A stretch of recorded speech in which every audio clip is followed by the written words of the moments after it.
what is probably the most famous image of ancient Greek philosophy, namely the cave of Plato's Republic. I'll also discuss the comparison of goodness to the sun, which forms part of the cave image, but is also introduced before it. I won't assume any previous familiarity with the passage or with the rest of the Republic. After explaining these parts of Plato's Republic, I'll consider briefly why Socrates uses those images and why he doesn't make his point in a more straightforward manner. The cave, you probably know, has been represented in a lot of art. You can also find plenty of good representations of it on the internet. Here's one I found recently that's, I think, actually very accurate. So I think that's quite helpful. The basic point of the cave is as follows. Our perspective on reality is limited, even misleading, and we're utterly unaware of that. We think that the little that we can see is all that there is to see. We need to escape this limited perspective and seek understanding from some better perspective. Now, who we are, who the prisoners are, certainly includes the Athenians of Plato's day in the 4th century, but other people are included as well. Now, Socrates conveys his point by comparing us to prisoners inside a cave. And as he goes through the comparison, the most obvious contrast is between conditions inside the cave and conditions outside the cave. But it's not the only contrast. There are also contrasts between different stages inside and outside. Let's start with a description of what happens inside the cave. The prisoners are stuck there, forced to look forwards only, and they're unable to turn their heads around. So in this image there on the left, all they can see, all the prisoners can see, are moving shadows. Artifacts, such as statues, are carried behind them, and those objects block the light of a fire. So those objects cast shadows onto the wall of the cave in front of the prisoners. The prisoners spend their whole lives looking at shadows and believe them to be the only reality. Imagine that a prisoner was freed and made the journey towards higher and higher objects and brighter objects. It would be a slow, painful journey, and the prisoner, or the escaped prisoner, would need to get used to the brighter light. First, this person would view the artifacts themselves, the things that the shadows are shadows of, the moving images of human beings and other animals. Then he would escape the cave and look at the items outside, people, animals, stars, and so on. He'd need to get used to this strange new world, and so first he'd look at those items as they're reflected in other things. So, for example, as they're reflected in pools of water. Then, more acclimatized still, he'd be able to look at the people and stars directly. And finally, this person will be able to look at the sun, the brightest object of all, and that's the stage represented on the right of this image. Supposing, and this is now not represented, supposing this escaped person went back down inside the cave, to him it would seem very murky, and so he'd struggle to identify things. If he went beside the prisoners and they asked him to join in their discussions of the shadows on the wall, he would find it very difficult to do so. The whole task of discussing shadows would seem pointless to him. On the other hand, to the prisoners, the newly enlightened person would look completely ignorant. If you tried to free other people, they would kill him if they could to prevent him doing so. So the prisoners have come to love their imprisonment. Okay, so much for the story. Clearly, this is a story about the inability of most people to understand reality. But this leaves us with a lot of questions, and I've put them now on the screen. First, what do all the objects stand for? So the shadows, the sun, the artifacts, and so on. Secondly, who are the special people who escape from the cave? Third, what kind of error is Plato trying to show when he represents people inside the cave? And finally, what is keeping most people down inside the cave? Well, to answer those questions and work out what the story is really about, we need to look at the context of the passage in Plato's Republic. And then finally, we'll be able to go back to the cave and do our best to work out what it's about. Now, the cave is found at the start of the 7th book of Plato's Republic. The Republic discusses a bewildering range of topics, Its central theme is justice. What's a just person like, and what is a just city like? Is it in our interests to live our lives in a just manner? Just a few words on the meaning of republic. The Greek word is politeia, but in English, at least, the traditional translation is republic. The Greek word refers to the political arrangements in a city, the social arrangements, and the arrangements for education. It doesn't mean republic in the modern sense of the word. Again, republic, certainly in my language, implies the absence of a king or a queen. On the contrary, in Plato's Republic, there is a proposal to put philosophers in charge of cities, and at times those rulers are called kings and queens. For example, when Socrates introduces the notorious idea that philosophers should have political power, he intends his wording to shock. So rather than talking more neutrally of philosophers having political responsibility or having political offices, he says philosophers should have the power of a king, which in Greek is basileuen. So the word republic is really quite misleading as a translation of politeia. Now, in Plato's day, other Greeks had already written works called Republic, or in Greek politeia. For example, the Politeia of the Spartans, which would describe the education of the Spartans, the constitution of those cities, and so on. Usually the point would be to show what made those cities good and worth imitating, or at least worth thinking about carefully. Now, characteristically, Plato, when he considers politics and political arrangements, he does so in isolation from particular real cities, such as Athens or Sparta. His question is, what makes any city a just or good or well-run city? And that's considered together with questions about human beings. What makes any human being a good or a just person? Part of the answer is having people in charge who really understand values, such as justice, and don't blindly follow conventions or previous practice. Plato is thus deliberately avoiding an established way of writing about the politics of a certain city. He's writing more generally about good and correct politics. We can bring the point into focus a bit by saying a central theme of the Republic is healthy and unhealthy kinds of power and control, both inside a human being, so one part of a person controlling or dominating other parts of a person, so a kind of your reason controlling the rest of your mind, or a particular desire or addiction just dominating your life. Other kinds of control that he explores are those between people, such as political authority, where one person or a group of people exercise power over others. Most of the Republic is a conversation between three characters, the main speaker Socrates and Plato's brothers Glaucon and Adeimantus. Socrates was well known in ancient Athens for putting difficult questions to supposed experts and for showing them up to be not real experts at all. By the time Plato wrote the Republic, Socrates was dead. He had been executed for having unorthodox religious beliefs and for corrupting the young. There's almost certainly an echo of Socrates' fate when Plato describes what would happen to someone who tried to release the prisoners.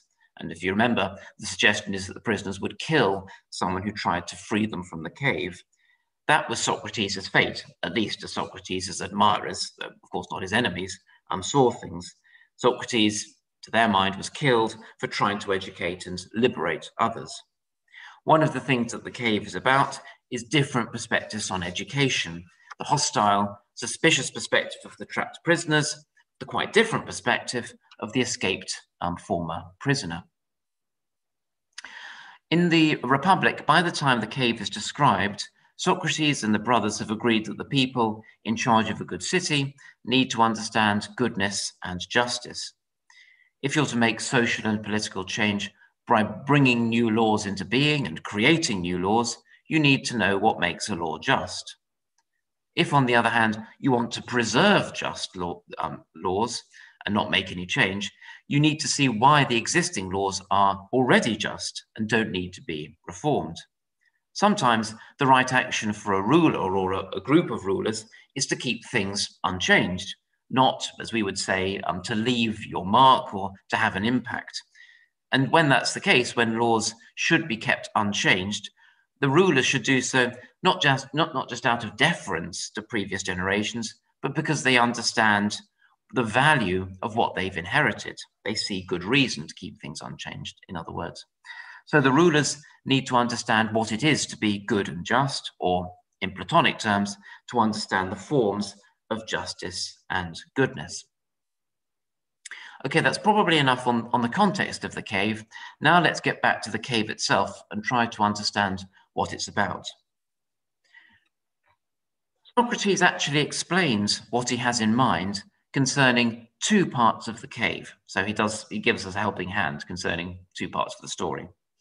One is what it means to be at the original worst condition, staring at shadows on the wall. The other is what it means to be at the highest and best condition, to stare at the sun.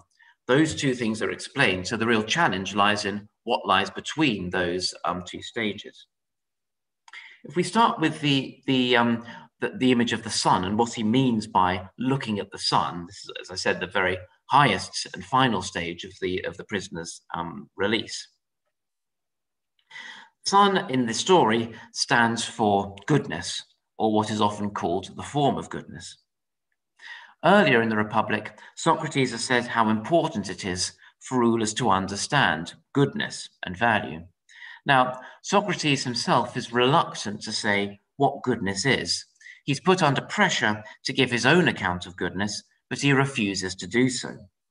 Instead, he offers to talk about something very similar to goodness, namely the sun. Before the cave passage starts, Socrates has spent some time comparing the sun to goodness. And so Plato's readers have already been told how to make sense of the sun in the cave passage. The similarity between the sun and goodness turns out to be that they activate our ability to see, that's the sun, and our ability to understand, respectively. The goodness activates our ability to understand. So the sun and its light makes it possible for us to see other items. Goodness makes it possible for us to understand other items. Socrates here draws a distinction between two kinds of thing. First, what we can perceive, or perceptibles, what we can see, what we can hear, and so on. And intelligibles, what we can understand but not perceive. Objects, in other words, of reasoning and intelligence. Now, what he has in mind by objects of perception is pretty straightforward. But he explains what he has in mind when he talks about the second group, objects of intelligence. He says, a large and numerous group of good things, take a group of good things, they have a certain character in common, namely goodness. Of course, each good thing has other characteristics as well. So, for example, a good human being is mortal and an animal. A good law was passed in a certain city by a certain set of rulers at a certain time. Whatever goodness really is separate from those other qualities of particular things. So to understand goodness, we must isolate it from these other qualities and consider it on its own. It's this separate item that we understand when we define what goodness is. This is what's usually called a Platonic form, but Plato's favored expression seems to be what so-and-so is, so what beauty is, what goodness is, and so on. Plato's dialogues often show Socrates and others struggling to define a moral virtue, such as piety or courage. They attempt to define it, but usually the attempts fail. Those dialogues dramatize the difficulty of understanding a property such as courage, and the difficulty of doing so by means of concrete examples. So the features of a particular courageous action, for example, a soldier standing up to the enemy in battle, those won't apply to every courageous action. Indeed, thinking about concrete examples of courage or justice may in fact be distracting. A courageous person will have plenty of other properties that have little to do with their courage. And so we need to isolate the property we're considering if we need to understand it properly. When trying to understand these abstract qualities, sense perception using our eyes and so on may serve us poorly. When we're trying to understand courage, for example, we want to know the psychological basis of all courageous actions, regardless of the appearance they sometimes give to our senses. Or if we're interested in beauty and working out what beauty is, we want to understand all of it, not just, for example, the visible beauty of a certain attractive person. So sense perception can mislead us when we're trying to understand what goodness is, and so on. Social and conventional representations of the property, so how courage and justice are represented in mainstream media, such as in Plato's day, law court speeches or poetry and theatre, those too might mislead us. What the Athenians regard as just may in fact be unjust. What they regard as pious may in fact be impious, and so on. And so we need a kind of abstraction and independence. And what we're really interested in is an abstract item, what courage or beauty really is.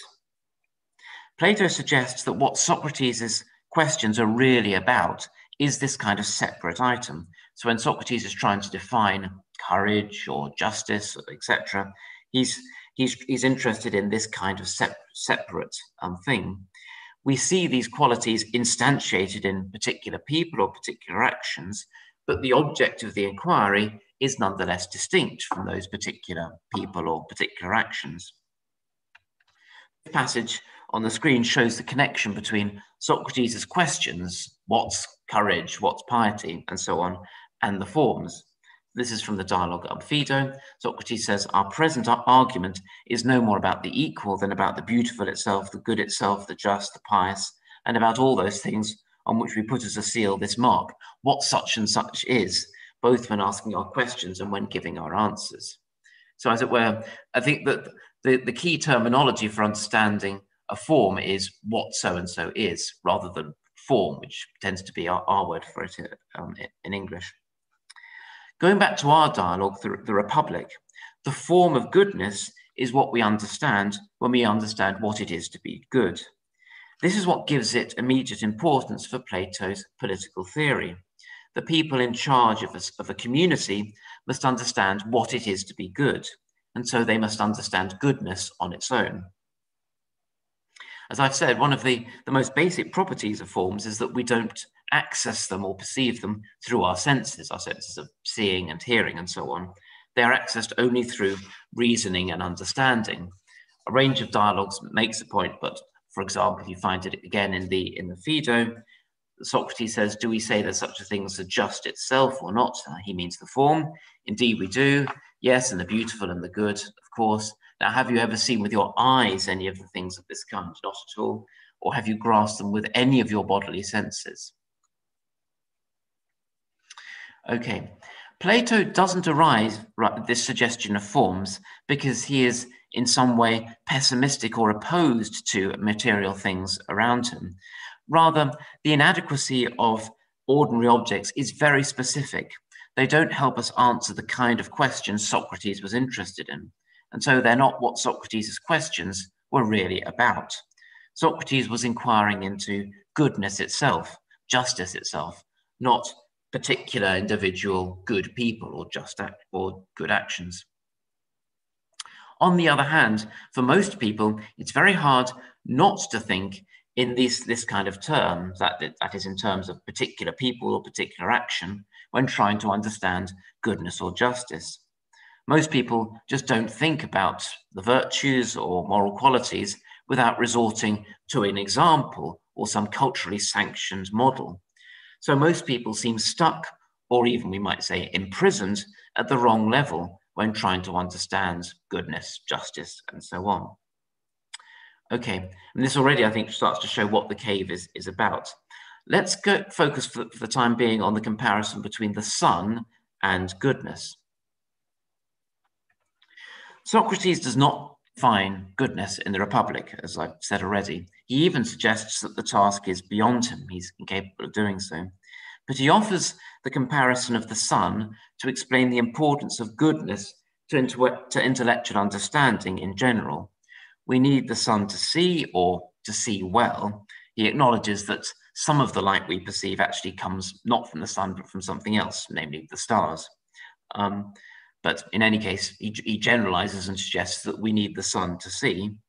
So to understand other forms, we need to understand goodness. To understand his point, consider our understanding of justice. Now, Socrates has actually defined justice earlier in the Republic, but now he suggests that our understanding of justice is incomplete unless we understand why justice is good. Justice is a virtue, and you can't understand why something is a virtue without understanding why it's good, not bad or neutral. So going back to the cave, when Socrates speaks of seeing the sun as the supreme moment of understanding, he means this understanding of goodness and the broader understanding of values and virtues that comes with it. Now, this isn't just interpretation. Socrates spells this out for us after he's related the story of the cave. So I've quoted his words now from the Republic on the screen. My own view, for what it's worth, is that in the realm of what can be known, the thing seen last and seen with great difficulty is the form or character of the good. But when it is seen, the conclusion must be that it turns out to be the cause of all that's right and good for everything. In the realm of sight, it gives birth to light and the light sovereign, the sun, while in the realm of thought, it is itself, that is, goodness is itself sovereign, producing truth and reason unassisted. I further believe that anyone who's going to act wisely, either in private life or in public life, must have had a sight of this. So anyone who's going to be in charge of a community as a leader or member of a group of leaders must have seen or accessed goodness and understood it. Okay, so we've seen Socrates' explanation of the final highest stage of the cave, seeing the sun. It's not the absolutely final stage because, as I've pointed out already, at least within an ideal society, those who've escaped the cave should go back down inside the cave and share what they've learned with the other prisoners.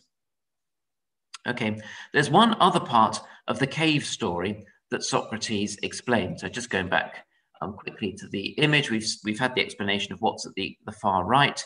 He also explains, or at least gives an example of what happens at the far left, so the lowest stage where prisoners are looking at shadows on the wall. Okay. Socrates suggests that studying the shadows takes place, among other places, in discussions of justice in law courts, when people are put on trial. He imagines the person who's been outside the cave and returning to it being compelled to study the shadows. And he says, this is now quoted on the screen, such a person might be compelled to compete in the law courts or anywhere else over the shadows of justice or the statues which cast those shadows, or to argue about the way they are understood by those who've never seen justice itself.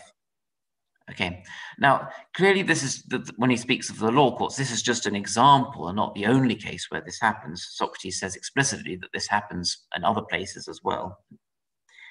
And it's probably Socrates' own personal fate that's prompted Plato to put the focus on law courts. The historical Socrates failed to persuade him to defend himself successfully in court.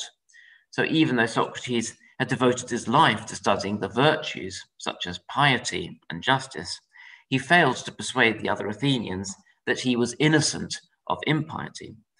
That's a rather embarrassing fact for Socrates' admirers, and it needs some explanation.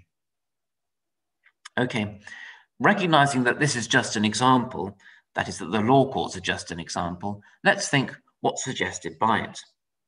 There seems to be a distinction between justice itself and the items that are discussed in law courts. That's within the quotation. The statues and the shadows are discussed by people who've never seen justice itself. What's discussed in a law court is all, as it were, internal to the cave. It's either a shadow or the physical object, such as a statue that casts the shadow. The people on the jury, The other people who speak in the trial, presumably those speaking for the prosecution and the defense, never talk about something else. Now that suggests that justice itself is to be found outside the cave. In Platonic terms, that means that to understand what justice is and to be able to define it, you have to leave the cave. But this just doesn't happen in law courts, except in the very special cases where an escaped prisoner returns to the cave and tries to enlighten the other prisoners. But as the story says, such person won't be successful. As for what's inside the cave, there are two different items. So there's the physical, substantial item, the statue or whatever that casts the shadow, and then the other item, the shadow, the somehow less real item.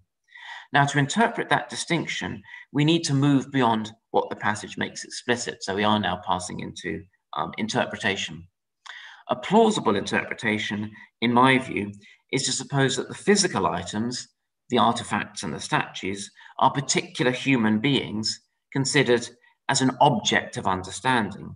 So this is quite an important point. As a subject of understanding, someone who's trying to work something out or think about moral terms, a person will either be a prisoner down in the cave or moving from the cave to outside or enjoying conditions outside the cave. As an object of understanding, that such a person is represented in the story by statues. In a law court, the jury want to know whether a particular person is just or unjust, pious or the opposite. In fact, all they can see are shadows of such people, that is, popular representations of them.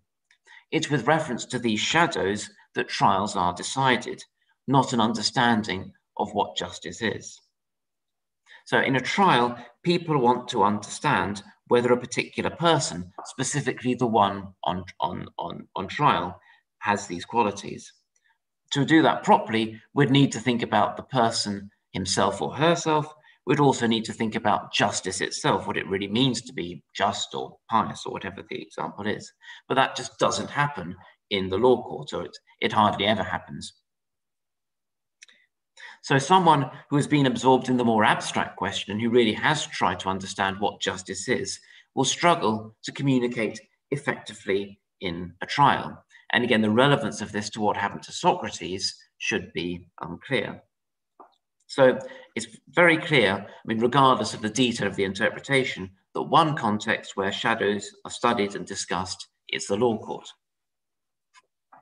Let's now try to work out what the rest of the cave is about. Let's go back initially to our opening list of questions. So just as a reminder, these are the questions: what do the objects stand for? Who are the special people who emerge from the cave? What kind of error is Plato trying to show when he represents people inside the cave? And what's keeping most people down there? Well, we've already got started on the first question, that is working out what the items stand for. Let's turn to the second question. Who are the special people who escape? These are the people who understand justice and goodness, or as we might put it, the people who gain ethical and moral understanding. Socrates has in mind not only people in Athens, his own society, but those who do so in any society. And again, this is an important point about the cave that's easy for us to miss. In this same part of the Republic, Socrates talks about a very different society, a society very different from the Athens that he and Plato inhabit, an ideally just society. He says that even there, even in this very different alternative, many people are down in the cave. Only some people escape to the region outside the cave. And he says that it's in this ideal city that those who've left the cave have a duty to return to it and benefit the prisoners inside the cave. So from that, we learn a very important point. Even in an ideal society, even if things are being run as well as they possibly could be, some inhabitants live down in the cave. So whatever the cave is about, it can't be exclusively about bad societies. Some of it is supposed to be true even of an ideal society. So it follows, Plato was very critical of Athens, and Socrates, in this same dialogue, will have a critique of democracy. But the cave is not only about Athens, and it's certainly not only about Socrates' trial, important though that is for the cave. The people who escape the cave are those in any society who gain this kind of understanding. Going back to the list of questions, the last two questions are about the obstacle that must be overcome in order to gain the understanding that lies outside the cave. And really, the passage has in mind two obstacles, society and our senses. So escaping the cave is to use our intelligence both independently of social norms, social traditions, social institutions, and independently of our senses. As we've seen, the cave is not just a criticism of existing Greek societies. It shows us something about how most people are bound to live, regardless of the quality of the society they inhabit. Even if the city you live in is very just, very sensibly established, you need independent understanding of why it's well established. To understand the abstract qualities of goodness and justice, you should reason about them and not be preoccupied with the visible examples of them encountered in the world. Let's now put together what we've seen so far to do our best to fill in the rest of the story. I'll start with conditions inside the cave. So shadows, I suggest, stand for ways in which people or cities or actions are represented in law courts and mainstream media. As I've suggested already, Plato probably had in mind the theatre as well as the law courts. In Athens, the theatre was far more of a public institution than the theatre is in most contemporary Western cities. For most people, reading or engaging with these media is the only context in which they think about justice.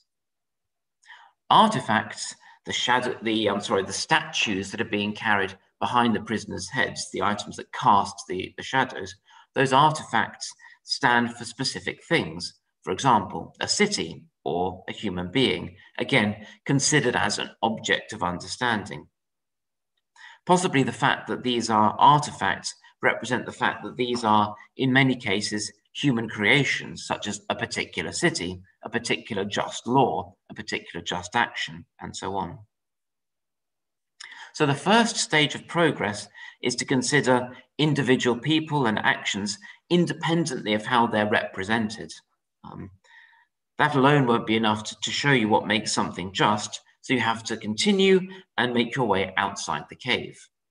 So let's now consider what's being represented by the stages outside the cave.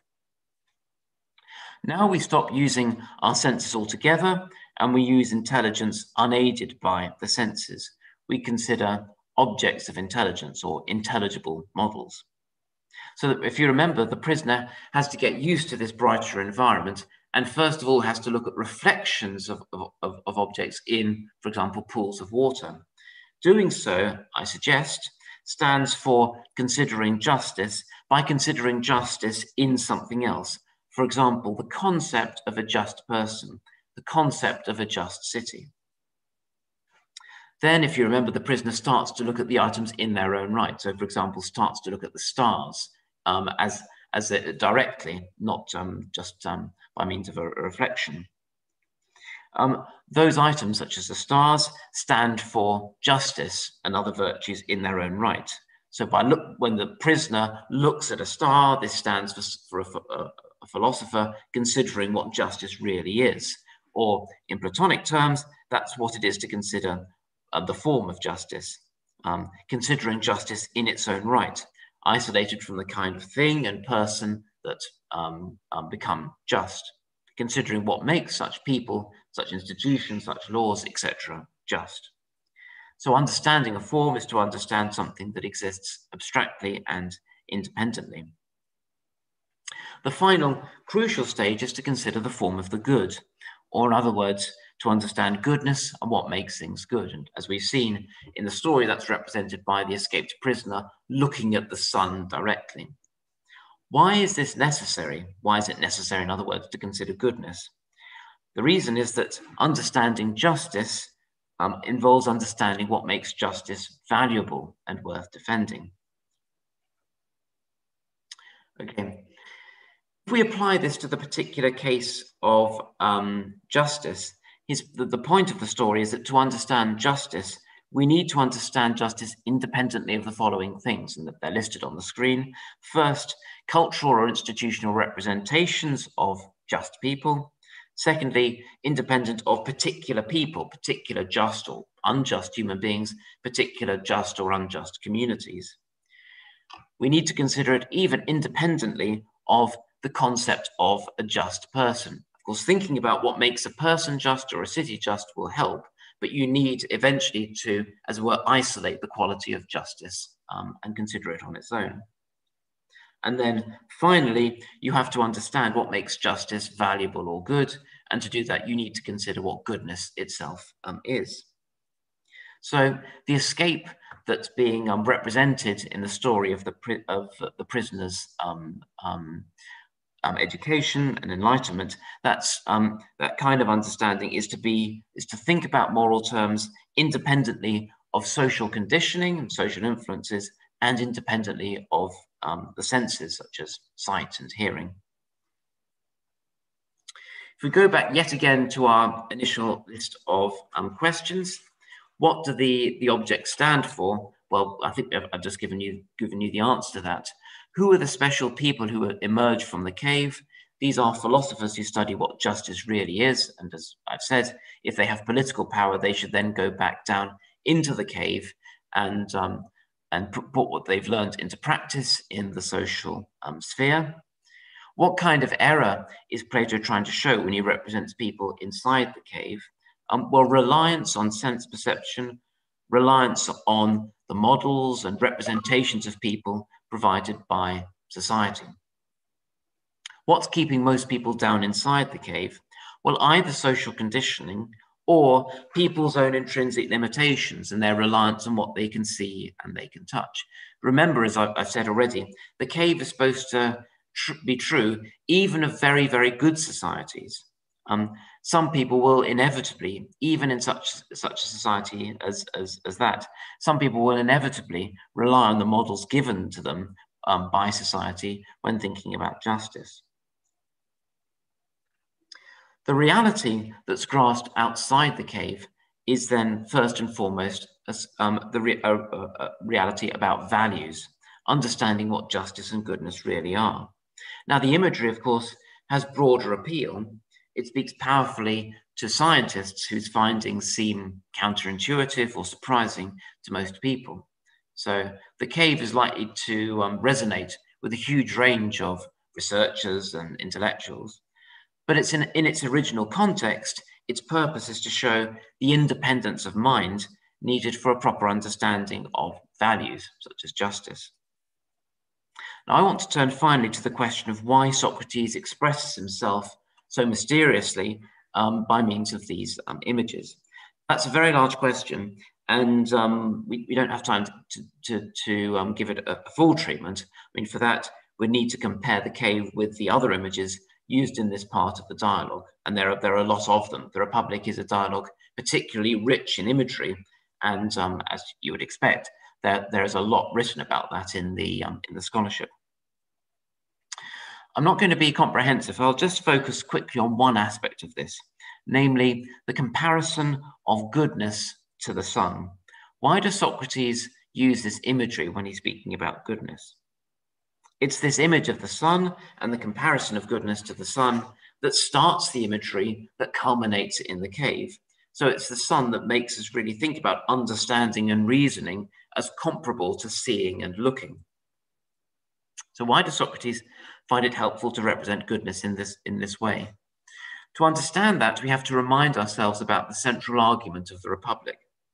That central argument is to show that justice is more in our interests than injustice, or that justice is better for us, or put in another way, the debate is about whether justice or injustice has more goodness for a person in his or her life. Now, the Republic tries to answer that question with a definition of justice, but without a definition of goodness. Socrates does not take for granted any particular conception of what goodness is. He does not offer a new definition of goodness and defend it.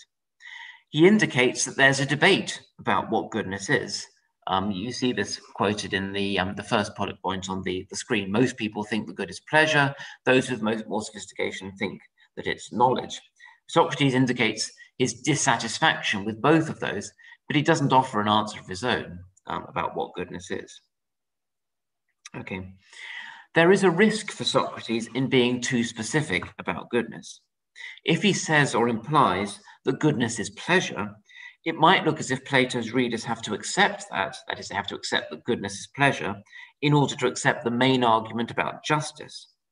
There's the same risk if Socrates says or seems to say that goodness is knowledge. So Socrates, and I suggest probably Plato as well, want to speak persuasively to people with a range of views on what goodness is. And so Socrates can't restrict himself to one particular view of what goodness is. So Socrates can't be too specific, and he can't commit himself to any one account of what goodness is. On the other hand, Socrates can't be too unspecific either. He has to say something here about goodness and why it's important for rulers to learn it. He wants to explain here that goodness is important for knowledge. He wants to suggest more specifically that accessing goodness is essential to understanding values such as justice properly. So Socrates, as it were, needs to say something about goodness without saying too much. He needs to find a way to indicate how goodness can enable knowledge, but at no point can he afford to suggest that goodness actually is knowledge or something else. He's quite explicit that this is the point of comparison with the sun. So the sun is not the same thing as seeing or vision, but of course the sun enables us to see. See now the quotation on the screen. That Socrates says the power which the eye has, the ability to see, it receives from the sun as a kind of grant from an overflowing treasury. So the sun enables seeing. Then going on, so too the sun is not sight, but it's the cause of sight, and it can be seen by sight. The sun is chosen to illustrate how goodness can enable knowledge without being the same as goodness. That image of the sun prompts the question, okay, so the sun is what enables vision. What can restrict vision? For example, having your head fixed in a certain direction, not looking at objects directly. So it's the sun and its way of representing what makes vision possible that prompts the thought about what makes vision limited and partial. It's then the cave that works out a parallel between various restrictions on vision and restrictions on what we might call moral vision, our understanding of values. Okay, that's the end of the talk. I've actually ended 2 minutes early. Be very happy to take your questions and look forward to some discussion.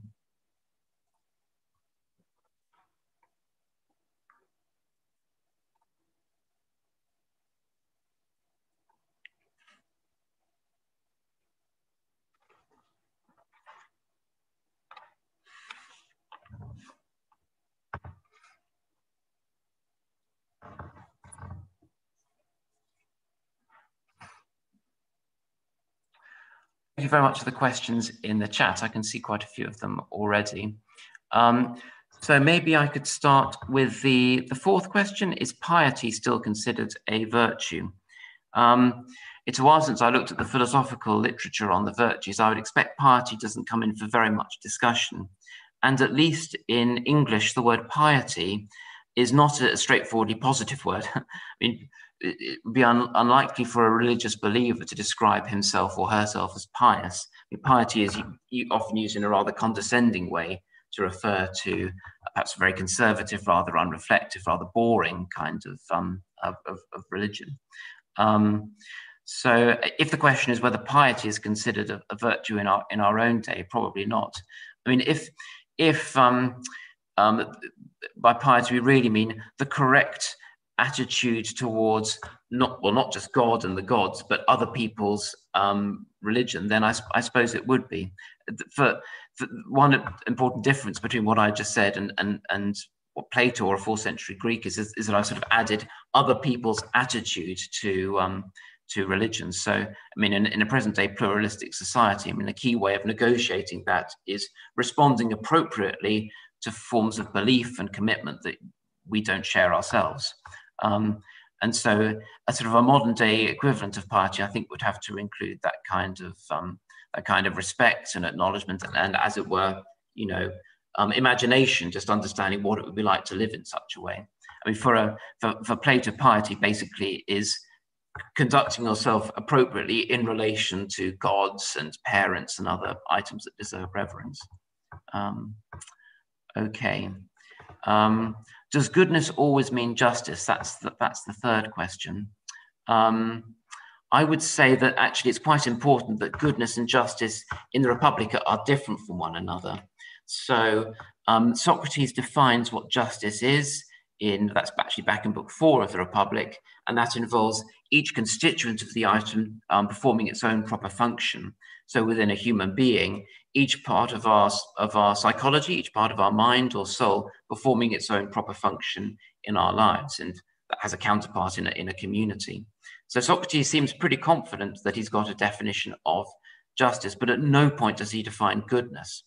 And really, I mean, that whole question about the Republic assumes that we're dealing with two items. We've got justice and injustice on the one hand, goodness and badness on the other. What's the relationship between those things? Is injustice better for us? That is, does it have more goodness than justice, or does justice have more goodness? So goodness is, understanding goodness is supposed to be really important for understanding what justice is. But I think it's really important for the whole project of the Republic that justice and goodness are different. Okay. What are most important values in our society? Do they coincide with Plato's?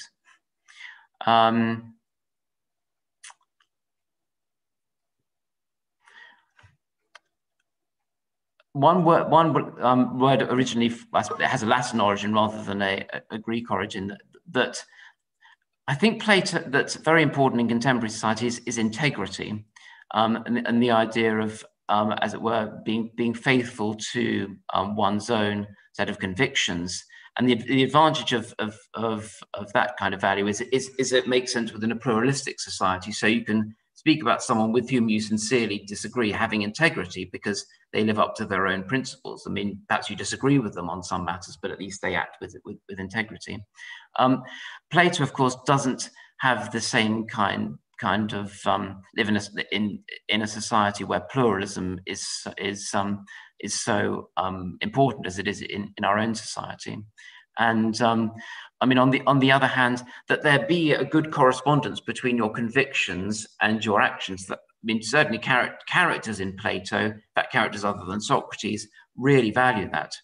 And I mean, for example, when you see Socrates facing a difficult decision, I'm thinking of a dialogue called the Crito, where he's asked to decide whether he should stay in prison and await execution, or escape. He's given a chance by one of his friends to escape. It's important that, as it were, Plato is important to Plato to show Socrates reflecting on this, taking it seriously, and, as it were, applying some of their discoveries in previous conversations to this particular case, and not just jettisoning them. And the Crito shows Socrates, as it were, trying to strike a balance. He keeps in mind what they've talked about before. He's not just going to jettison that now that his life is endangered. But on the other hand, he's really going to consider things afresh and be open to changing his mind. But in fact, he sticks to his original principles and decides not to escape. So, I mean, acting with integrity, it's there are differences between what we would emphasize in our vision for that and what Plato would, but there's this aspect of Socrates sticking to his principles that is similar to what we value. So to an extent, they do coincide. How can one guess about oneself or others whether they understand goodness and justice? Yeah, the previous questions have been good. That's another good question. So we haven't really seen this so far, but Socrates assumes that if you have knowledge or proficiency in an area, you should have, as it were, the verbal skills to show that. So if you're an expert, for example, in rhetoric, you should be able to tell other people what rhetoric is. If you understand virtue, you should be able to say what it is. So he would apply that familiar test. Can you tell me what goodness is? Can you tell me what justice is? And you should be able to not just not just answer that question, but defend it against scrutiny and attack. And so it won't be, a single question, single answer test. Socrates will take what your answer, compare it perhaps with what he believes or what occurs to him, the other things that you believe, and see whether you can really vindicate your account of goodness and justice. So it would be the kind of test that he applies to anyone who thinks that they have expertise in some area. Yeah, we just take it for granted that when you've got Socrates, it's very important to do a lot of talking and show that you've got the verbal skills. But that's a really key assumption of Socrates and what he thinks it is to have knowledge. You should be able to give an account of it. Last question. Sorry, I will come back to the first question. I'll come back to that one. The last question: can the sun take a bigger room in society life than the cave? Yeah. I think Plato's answer to that would be no, unfortunately, because it will just be impossible for most members of a community to, as it were, spend a serious amount of time thinking about these moral and intellectual questions. And so the majority of inhabitants, even of an ideal society, will have to be, as it were, in the cave. But we shouldn't suppose. I think what it's actually like to live in the cave, if you're in an ideal society, will be different. So you will have laws that are very well reasoned, that give you very good model. Because in Greek society, it's expected that laws don't just tell you what to do, but as it were, they educate you. You will have poetry and other forms of culture that give you a really good start to life and show you how to reason, how to act. But as it were, what puts you still inside the cave is that you don't each time, as it were, check independently whether the virtuous character in the play really is virtuous, or whether the law you're obeying really is just. You're in such a society, you're lucky enough to live with wonderful laws, wonderfully carefully constructed music and poetry, but you're still down in the cave because you're not reflecting on these values independently. Plato, it would be nice to think that Plato had in mind, just as it were, the technological limitations of his own day, that in 5th and 4th century Athens, it was just required for a large number of people, for example, to be engaged as farmers. Thanks to technological improvements, we don't need that now. So perhaps more people could come out of the cave. I don't think Plato ever really hints at that in the Republic.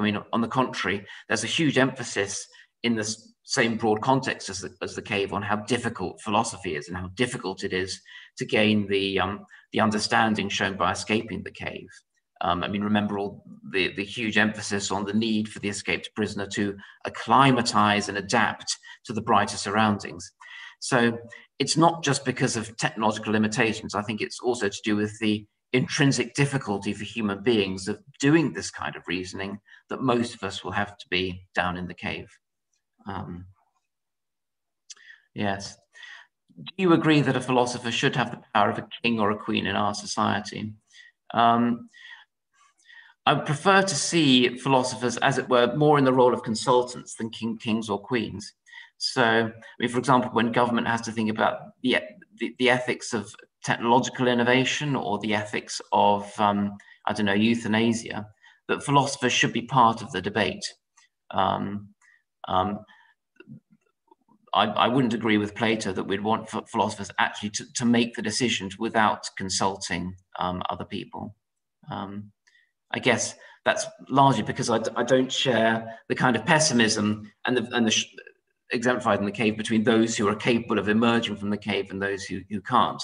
But I think it's perfectly possible for a large number of people to engage in reasoning to a degree about moral terms. And so we want them to be part of the conversation as well.